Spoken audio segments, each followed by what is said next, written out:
This is Kolkata TV's podcast news. আপনারা শুনছেন পডকা। পাকিস্তানে আটক রিশরার বাসিন্দা ভারতীয় জওয়ান কি বলছে পরিবার, আমি শুভাঙ্গী, শুনুন বিস্তারিত। পেহেলগাঁওয়ে জঙ্গি হামলায় নিহত 26। ইতিমধ্যে এই ঘটনার দায় স্বীকার করে নিয়েছে লস্কর-ই-তৈবার শাখা সংগঠন দ্য রেজিস্ট্যান্স ফ্রন্ট।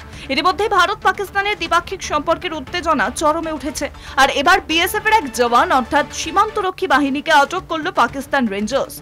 বুধবার শেষ ডিউটি করেছিলেন তিনি। মঙ্গলবার রাতে শেষ কথা হয় স্ত্রীর সঙ্গে। উদ্বিগ্নতার পরিবার, বাড়ির ছেলে সুস্থ স্বাভাবিকভাবে ঘরে ফেরার অপেক্ষায় বসে আছেন সকলেই। পাঞ্জাবের ফিরোজপুর আন্তর্জাতিক সীমানা পার হতেই তাকে আটক করা হয়। তার মুক্তির জন্য বর্তমানে দুই বাহিনীর মধ্যে ফ্ল্যাগ মিটিং চলছে বলে খবর।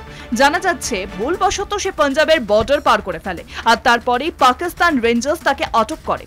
পাকিস্তানের হেফাজতে থাকা বিএসএফ জওয়ানের নাম পিকে সিং। জানা যাচ্ছে বিএসএফ এর ওই জওয়ান কৃষি জমির কাজে কর্তব্যরত ছিলেন। জানা যাচ্ছে ভারতীয় সীমান্তের বেড়া পেরিয়ে পাকিস্তানি ভূখণ্ডে ঢুকে পড়েন তিনি। সূত্রের খবর, ফিরোজপুর সীমান্ত পেরোতেই তাকে আটক করে পাকিস্তানি রেঞ্জার্স। আর এবার জানা যাচ্ছে ওই বিএসএফ জওয়ান হুগলির রিশরার বাসিন্দা। শুনুন পডকা, রাত দিন 7 দিন।